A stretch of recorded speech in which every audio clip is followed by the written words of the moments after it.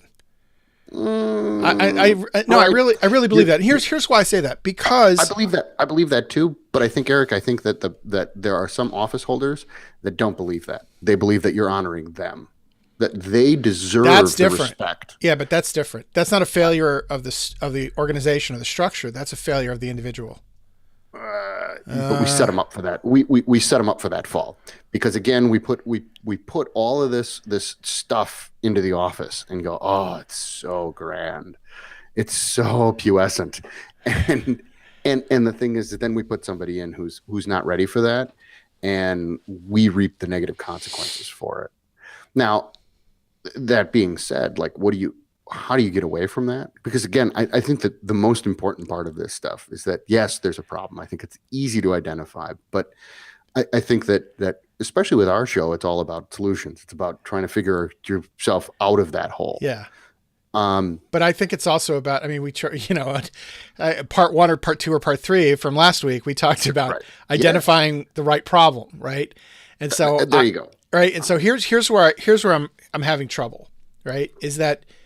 Okay. Is that it's the grandeur, the trappings are, they're fun, right? Like, I don't mind them. I kind of like it. You know, there's nothing, Sure. you know, I don't mind, you know, to me, like, you know, the Grandmaster like represents the craft, right? And I have no issue with, you know, in other words, I don't think that grandeur causes the behavior. I think Definitely not, but it's definitely one of the causes. I think what it is, Like all disasters, it's a series of small things that leads up to bad stuff. yeah, but I think no. Here's where I think here's where I disagree. I think that the problem happens before the apron goes on the Grandmaster. All right. In other words, I think that it's everything that leads up to becoming Grandmaster, and it starts in Lodge. It starts. So here's what I think the problem is. The problem is that you have different levels of a commitment in the fraternity, Mm-hmm. right? And then you have the fact that we're dudes, so we compete, right? Mm-hmm. And there's nothing that's teaching us right now because we're not. I don't think we're using our degrees and our lessons properly. There's nothing teaching us, right, not to do that. There's nothing teaching, you know, like we're told we're on the level, but because, you know, and we've talked about this, you know, lots, because we're not delving enough into that, right? We're not practicing what we preach, right? And that's so important. Practice.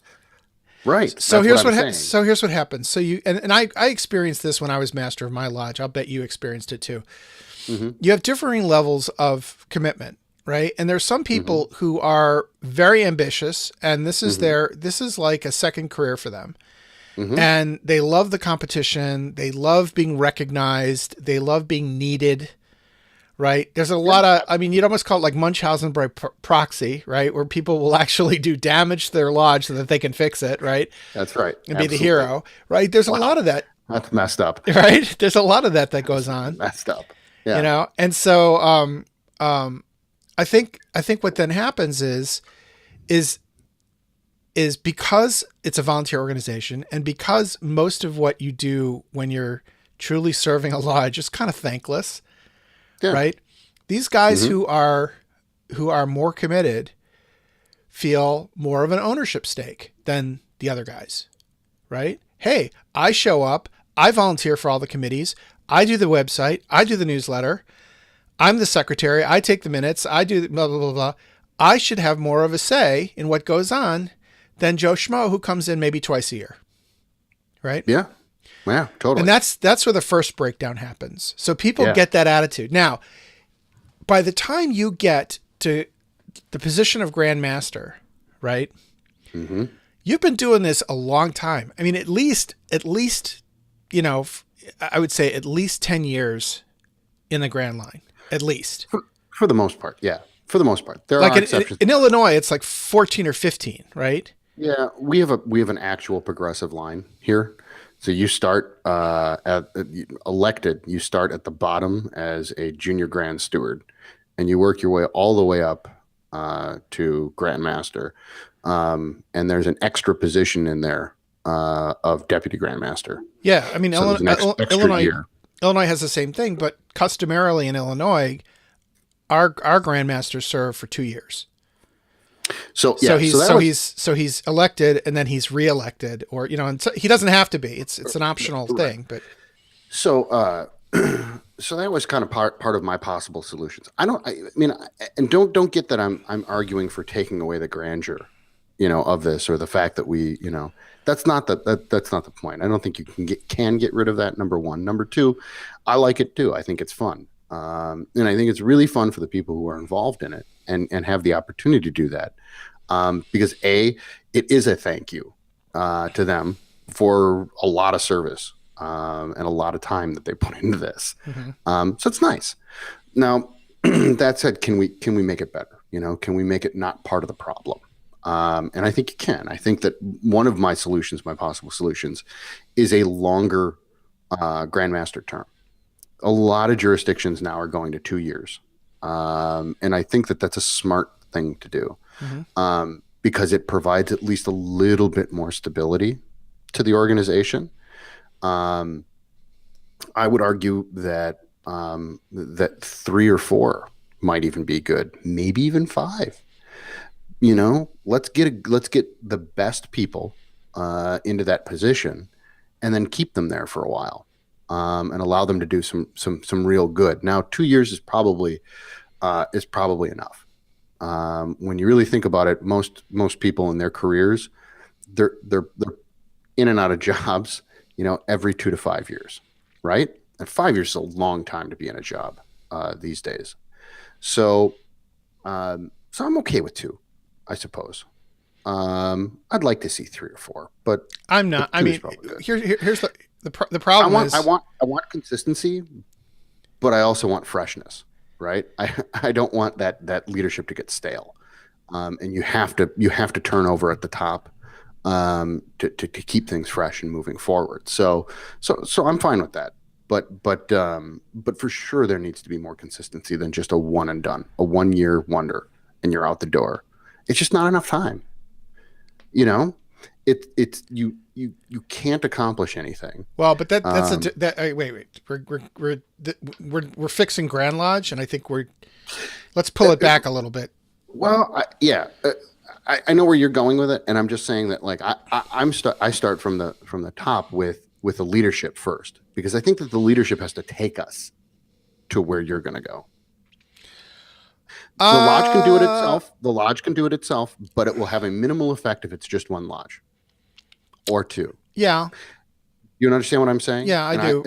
I do. But we're doing the same thing, but we're going at it at different ends. We're burning different ends of the candle. Yeah. If I had to diagnose and fix the Grand Lodge system, I'd probably take a note from Ugly, and I'd say hire a professional administrator. Yeah, there you go. To administrate, right? To deal with regulations, rules, stuff like that.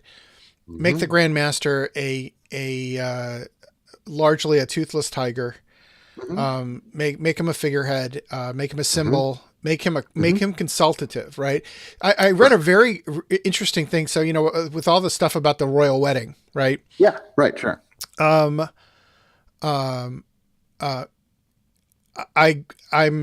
I'm kind of like on a Netflix thing with Stephen Fry, right? So I watched Stephen Fry in America and stuff. Okay. And he did this show in 2014. He wrote a book, like a memoir, and he introduced it. He did like a night of storytelling in London. Mm-hmm. And I watched it on Netflix. And there was this one point where he's talking about the Queen, and he says, it's a really good thing. We don't think about this, but it's a really good thing to make the prime minister, the head of the country, go in and sit every week in front of this person who represents the country, and to tell that person what they're up to and what their thinking processes is and why. He says it does something to keep them honest. Yeah, that's fair. right? And I think That's really cool. it's a really interesting thing. That's It's really just like cool. it's like, I could just see like Queen Elizabeth is just sitting there and she's seen it all. Like she's seen like, good Lord, like 14, 15 prime ministers come and go, right? Yeah, yeah, So the dork in the chair, right, is like, you're going to be out of here in 2-3 years, and somebody else is going to be in that chair, and I'm going to hear it from them too. So let me give you right. some advice, right? There's I something like really that. interesting where you have somebody who is more professionally qualified to be leaders, right? Doing the work of administration, Hmm. right? That insulates you from in that way you can hire some halfway decent talent, you can retain them, right? There's Absolutely. continuity, but they're accountable to the Grand Master, who is the Yeah. representative of all of us. Hmm. And basically that person has to say, look, here's what I'm doing and here's why. And the Yeah. and the and the Grand Master has the bully pulpit, right? He can go to the Yeah. membership and say, I think this is a bad Absolutely. policy. And the Grand Master is a visionary leader at that point, Yeah. right? Yeah. Yeah, I like that. Yeah. I think it's a good model. That's very cool. And I think that another one that went professional is New Zealand. I think the Grand Lodge in New Zealand went professional as well. They hired a CEO. Here you go. Grab your knickers. It's a woman. They hired a woman to be the CEO of New Zealand Freemasonry, and she's apparently just a badass. Is she a hobbit? Um, Probably. I mean, I think they all are. So, I'm gonna get hate mail uh, from New Zealand now. I heard what you did there. Yeah. um, We take quite offense to that. but Work on my Kiwi accent. yeah, but I think that getting back to the question of ego, I think that the problem is that when you get into like palace intrigue, right, you Hmm. become divorced from the rank and file, and the solution is not to dumb it down, because like, and I can tell you, Oh, like, I agree. we have a crisis in our country politically, right, Hmm. because people are saying, you know what, I'm going to vote for a guy based on, do I think he's a regular guy or not? Like, would I Right. like to have a beer with him? It's a totally Right. bad choice. And That's right. And generally that's how and I choose my general surgeons that way. right. But that's a right. So you don't want to like basically say, well, we're going to take away all the privileges and the grandeur and the power and stuff like that, because we've got a couple of, we just want regular guys in there. I don't want a regular guy. I want a guy who Right. Yeah. has vision, who has Hmm. experience, who knows the craft really, really intimately.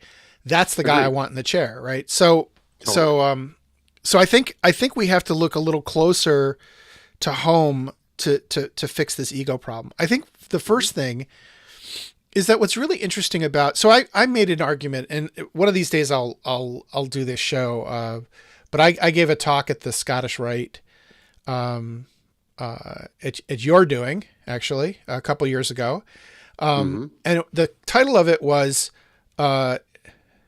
Masonry is a Religion, with a question mark in parentheses.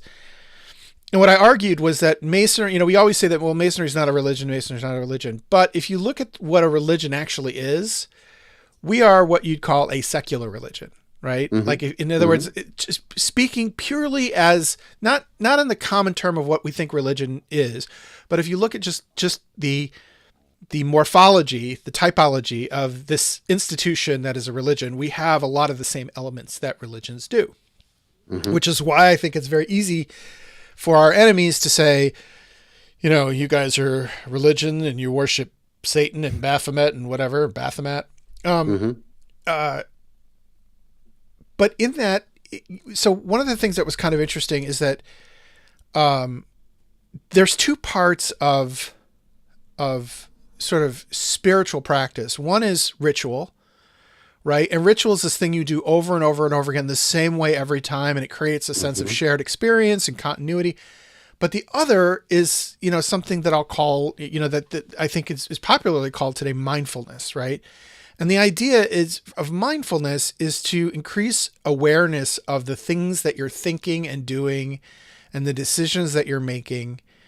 And in most mystical traditions, it's about actively trying to bust up the ego.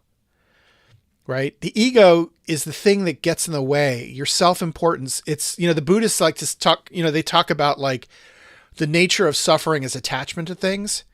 And it's your attachment to your ego that's holding you back spiritually. Yeah. Right. Right. Absolutely. There's a really good book. It just came out this past week. I'm about halfway through it and I am just loving it. And it's by Michael Pollan and it's called How to Change Your Mind. I'm going to put a link to it in the show notes. It's basically about psychedelics. Specifically, he talks more about psilocybin than LSD, but talking about like, I guess there's a lot of new research that's been going on since the mid 1990s. Like, it started in the it was invented.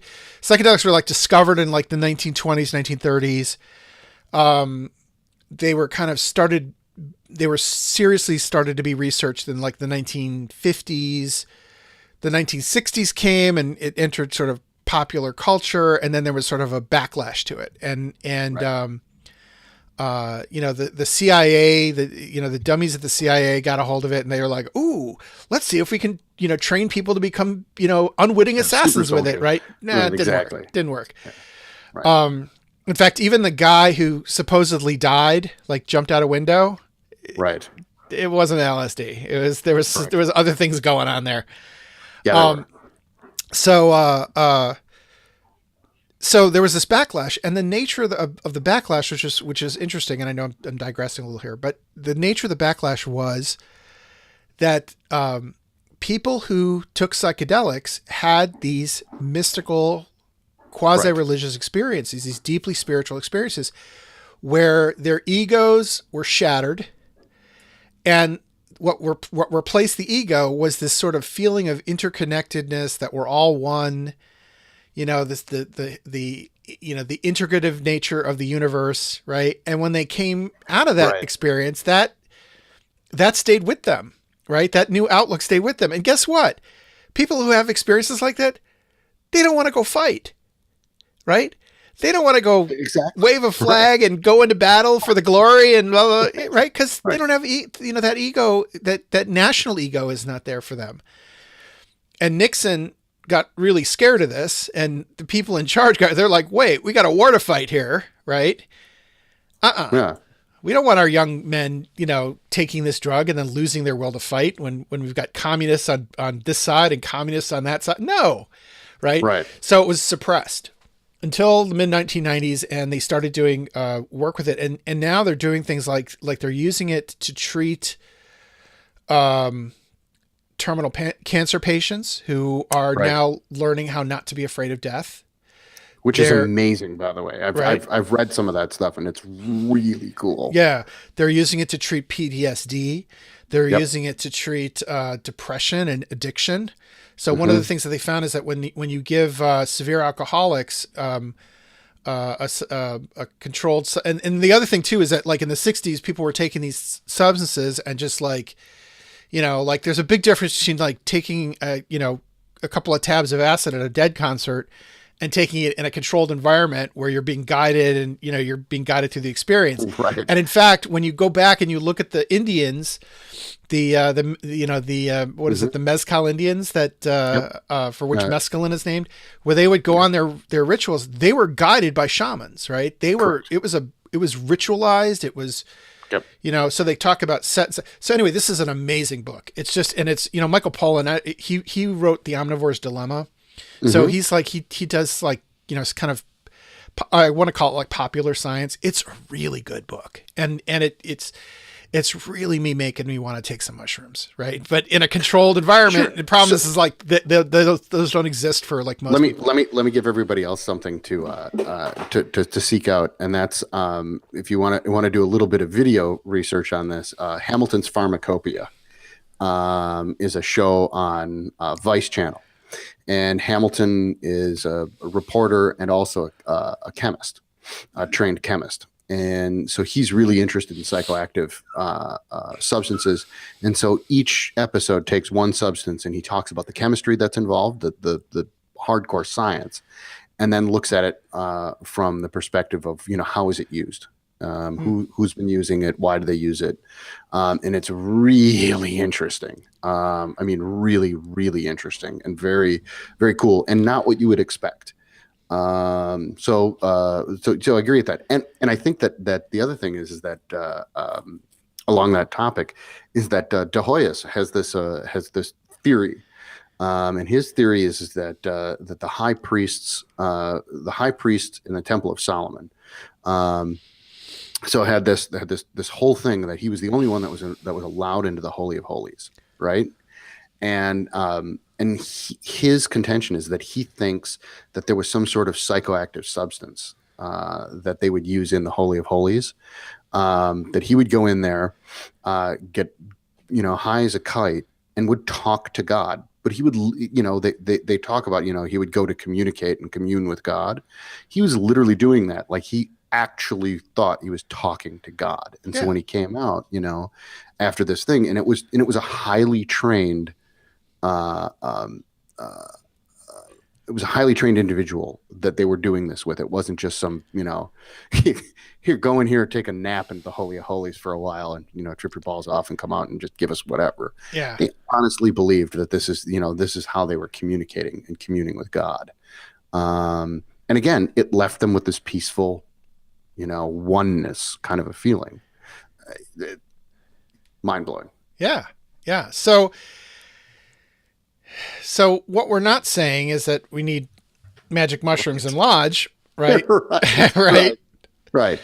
That could be weird. That could be a little weird, but we are saying that's one way of sort of temporarily destroying ego. There are other ways, and one of them is mystical practice. So in my own tradition of Kabbalah, there's an entire branch of Kabbalah called Maaseh Merkavah, which is the work of the chariot. And the chariot, so Ezekiel, like if you read the book of Ezekiel is essentially one long psychedelic trip, right? That was the visions of the prophets were mostly these kinds of visions were, and some of them, there's a lot of theories as to what causes them, and what can cause them are things like seizures, right? So seizures can cause that kind of stuff.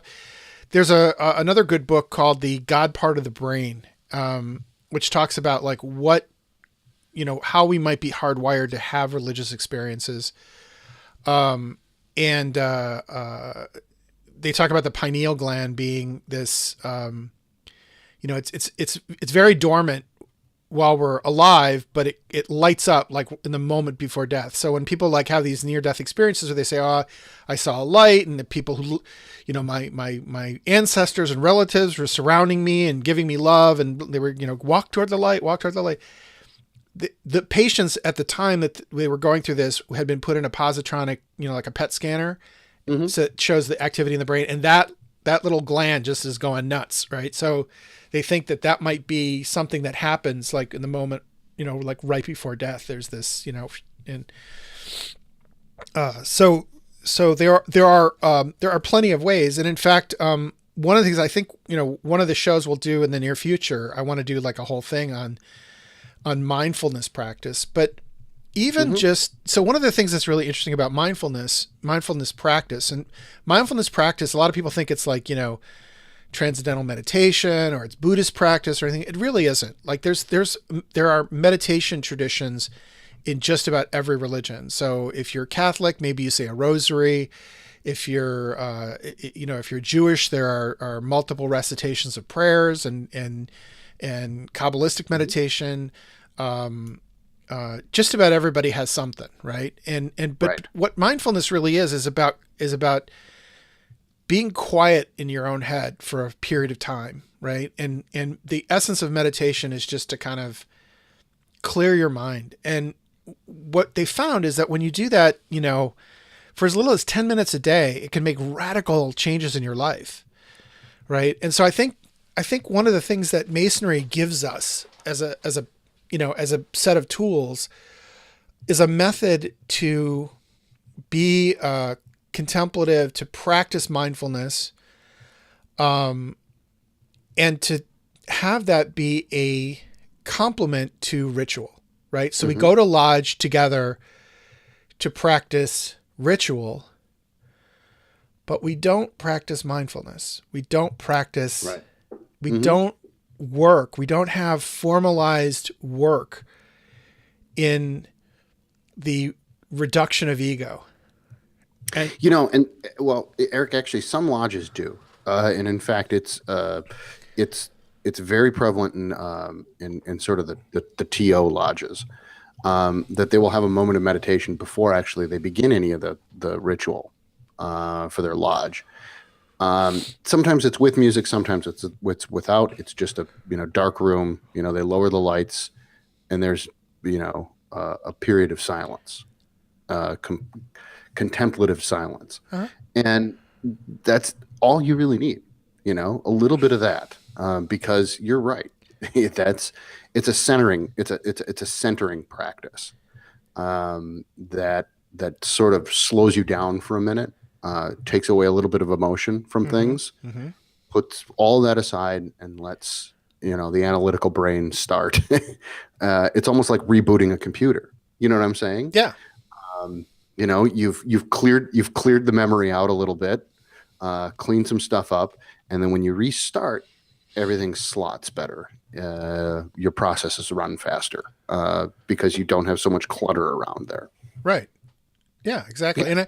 And here's the thing, like I have mixed feelings about traditional observance. I love it, and I have a love-hate thing with it. Sure. Right. But one of the things I do love is that, and what's nice is that I think as Masons, we've sort of recognized the need for that. And I think that is, that is a part of their, it's not ritual, because ritual has a particular meaning, and we don't want to get anybody in trouble with their grandmasters, but it is like it's a formalized thing, right? So like our lodge, Right. Our lodge has rituals that are not part of the standard work, right? Like right, exactly. We always, we always give the Tyler's toast in the bar wherever we happen to be, before everybody goes home. That's really cool, right? Yeah, it's just a tradition. It's just a thing we do. We always do the chain of fraternity after the final gavel sounds, right? In lodge, just things like that. These little rituals that you do that are meaningful, right? You know what's interesting about that, Eric, too? This just occurred to me, is that those little rituals, those little actions that you do together, and that you share together, I think again fights this overtake of ego, because it's community. It's more togetherness. It's not on one guy or anything like that. It's the group partaking in that. And I think that that's really important too, because, the more community that you have, the better. Yeah. Yeah. And I would take it even further and say that I think it's a balance, right? I think that Sure. here's the thing. If you practice some form of mindfulness on a regular basis, you become more aware. You become more aware of your thought processes. You become more aware of your reactions, your emotions. You become more aware of your surroundings, right? Your senses are heightened. And imagine what happens in your lodge when everybody in lodge is like that, right? Right. Exactly. So like one supports the other. Right. So, Correct. So having that group, having that sort of group experience kind of is the, it's funny, but we talk about, so here's what it is. We talk about it all the time in Masonry as we are shaping our ashlar, right? We're going from a rough ashlar to a perfect ashlar, right? And we're shaping our ashlar. That's the individual work that we do. It's the cement that is the group work. That is what holds it together, right? That's exactly right. Right. That's what goes. Yeah. That's what it takes Absolutely. It from a block of stone to a building, right? Is the cement, right? And that's what the group work is. So you need both. And I think what happens is in absence of that individual meditative ego, I want to say ego destroying just seems like so like, ugh. But Uh, it's more like ego right. reduction, right? Correct. Mm-hmm. Constrainment, or whatever. Mm-hmm. Mm-hmm. Containment, ego containment. There we go. That's a good one. Rebalancing. Yeah, rebalancing. Right. So it's that individual rebalancing work, right? Mm-hmm. That for the most part in the fraternity we've lost. I We've agree. lost it. And when Now a guy spends 15, 20 years in Masonry and doesn't have that as part of their Masonic education, yeah, that's when you get a egotistical, maniacal I, grandmaster. yeah, I agree with that. I totally agree with that. So I think it's interesting. You have some idea about or some ideas about the chamber of reflection and how that fits to this. Yeah. What's that all about? So the chamber of reflection is always this like weird thing. And, you know, uh, they recently, it was in New Jersey where I think they made it Hmm. optional. Yeah, In Illinois, it is strictly verboten. right. Um, and We get to do it. jelly. Yep. And I know in New York they do it. Hmm. But yeah, in Illinois, and I think the reason that I've been able to discover is that they're afraid that it's too creepy, right? You've got I a get that. skull and a piece of Yeah, sulfur and it's like that's I not get a that. that's not what a chamber of reflection is, right? No, It's not creepy Halloween set time, right? I mean, no, and you it could doesn't do have that, to be that. It doesn't have to be that chamber of reflection. right? A Right. chamber of reflection is just that. It's a room where you sit and reflect. you Yeah, know, and how you design that and operate it is different. I think actually, depending on where you are. yeah. So yeah, I agree with that. Okay. And I think that like it would be really interesting. This would be something I would love to like. This would be an innovation I would love to innovate. Right? Yeah. I'd love to create a modern chamber of reflection. Right? Sure. Because all that alchemical stuff that goes in there, it's cool, but it Yeah. doesn't. Sure. It for most guys, it has no meaning. But if you were to say, consider this: you're in control of your own transformation. And consider this, you're going to die someday. So what do you want to be remembered for?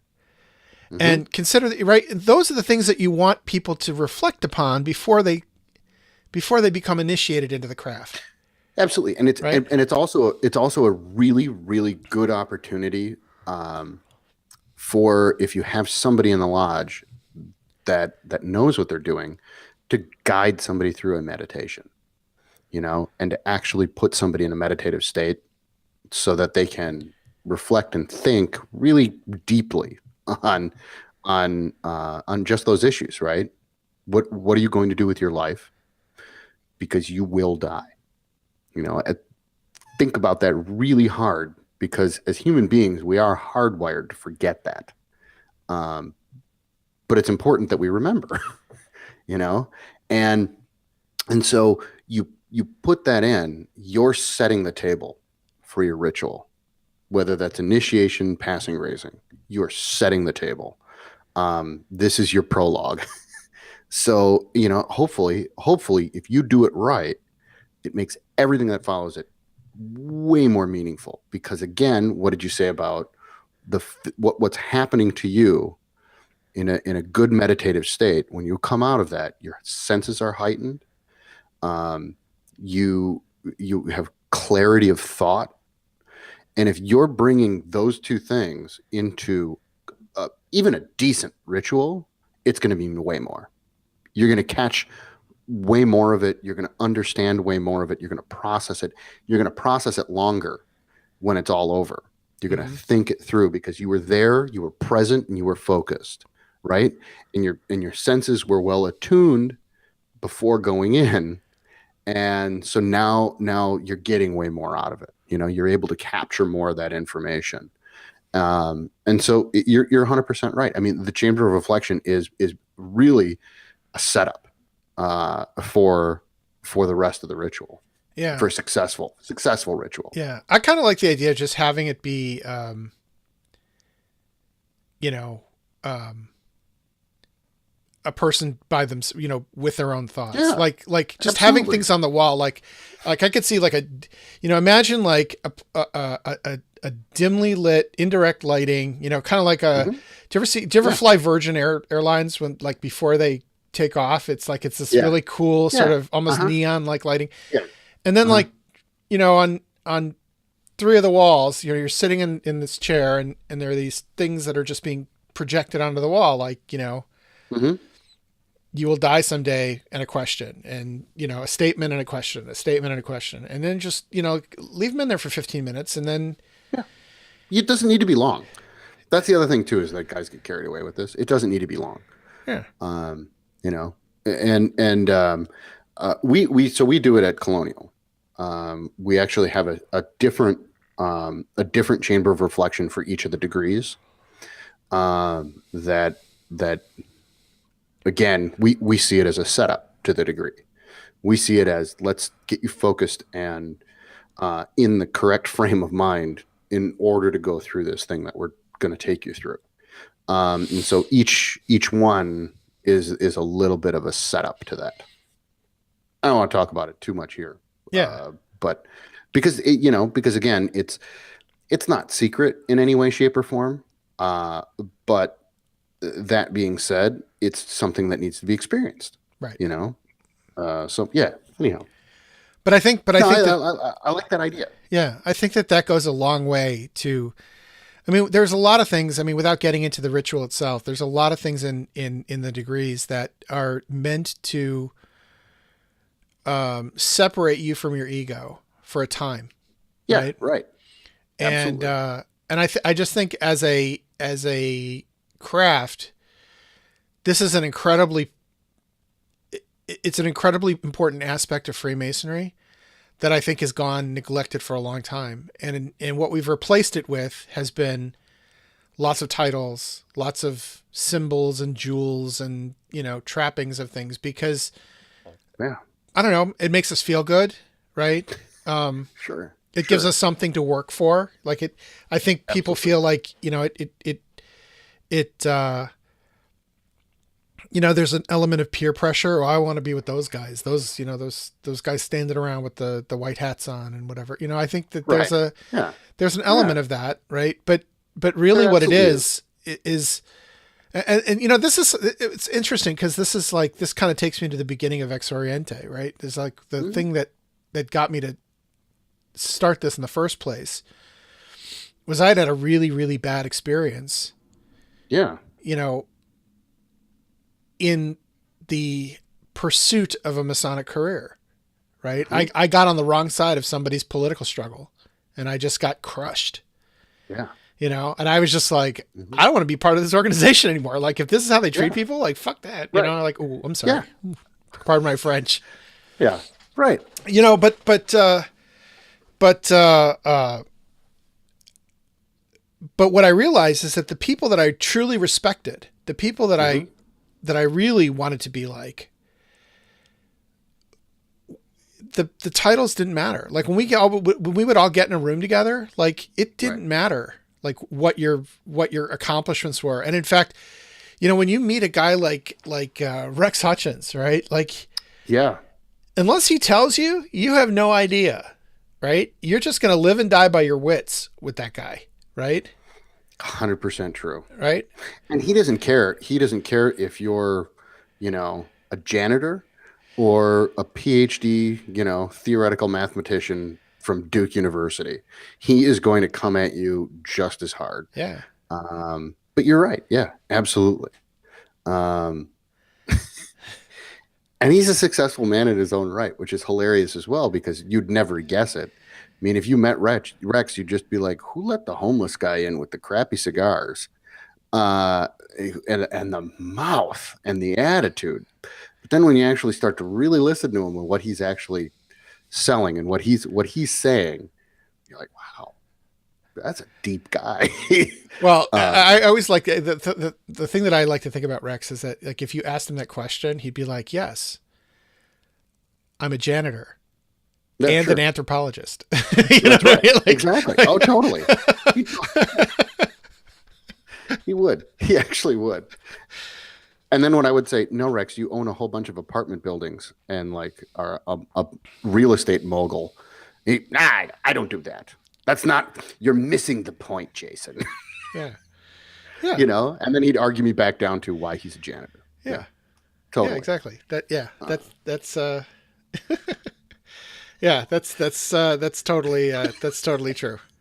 And that's a, you know, like it's funny, but that's a guy who's kind of shed his need for ego, oh, big time. right? Yeah. Yeah. When he was Grandmaster, you know, he used some of his power while he was Grandmaster. Oh yeah. Uh, and it was controversial. But when it was all said and done, he just walked away and said, "Okay, Carry you're on. going to Do what this. you want. Yeah, Yeah. right. Do what you want. Right.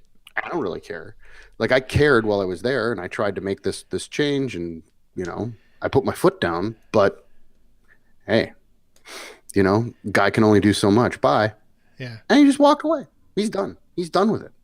And you're right. I mean, he's a great example of the kind of leader that you'd want to put in that situation, because the guy has wisdom. He's not just smart. He's got a lot of wisdom, and practices masonry in the right way. He understands what it means.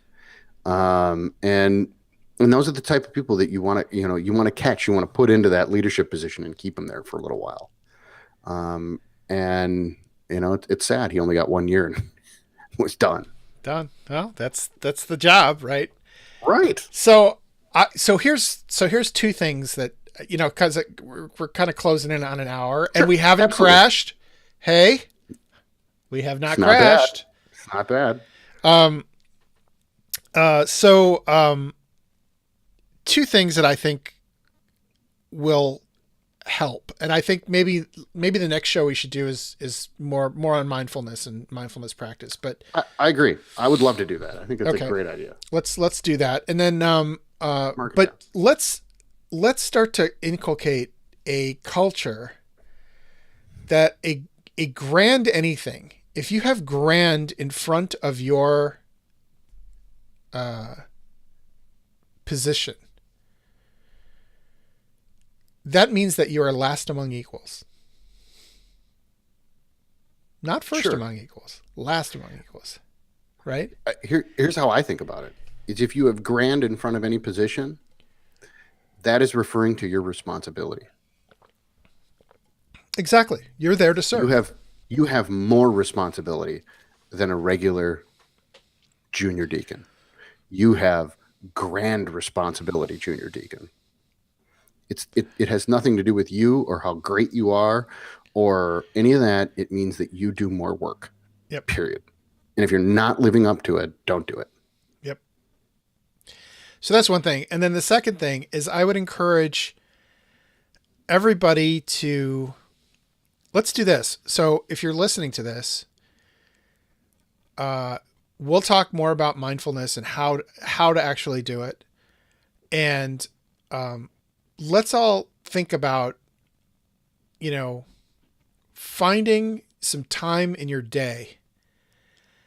And if you're listening to this, it doesn't matter if you're like a petitioner, someone who's considering Freemasonry, or a grandmaster or a past grandmaster.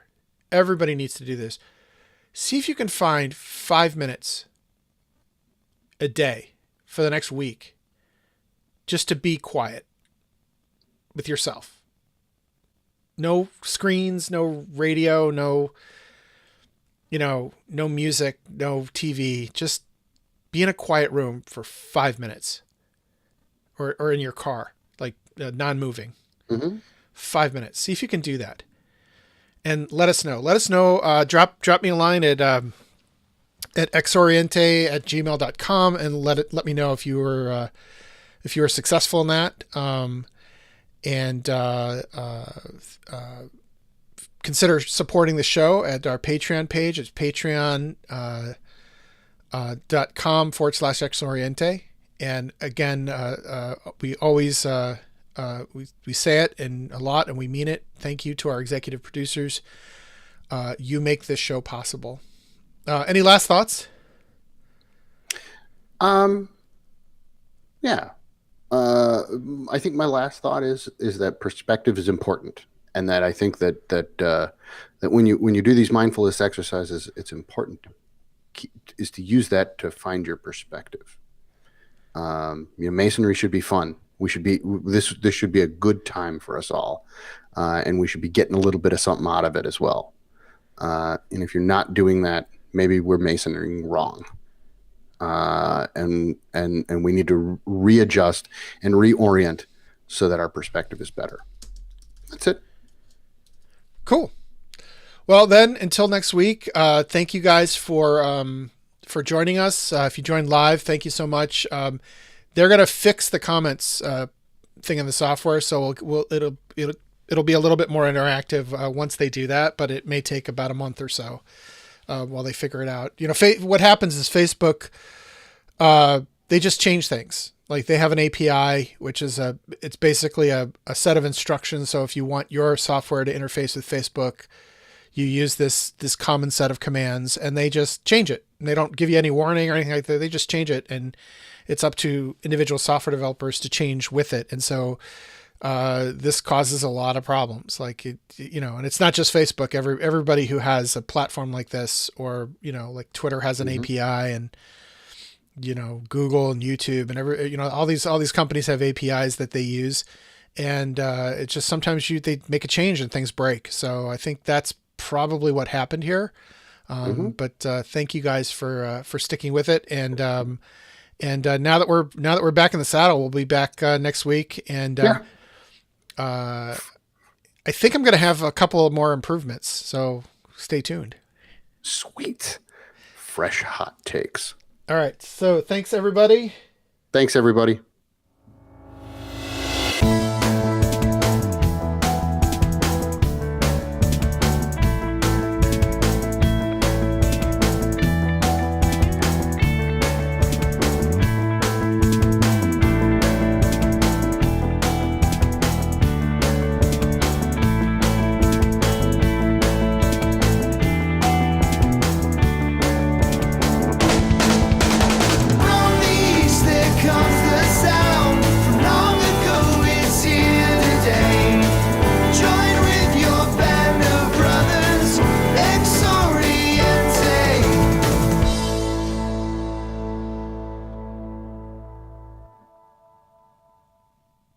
Hey, that worked.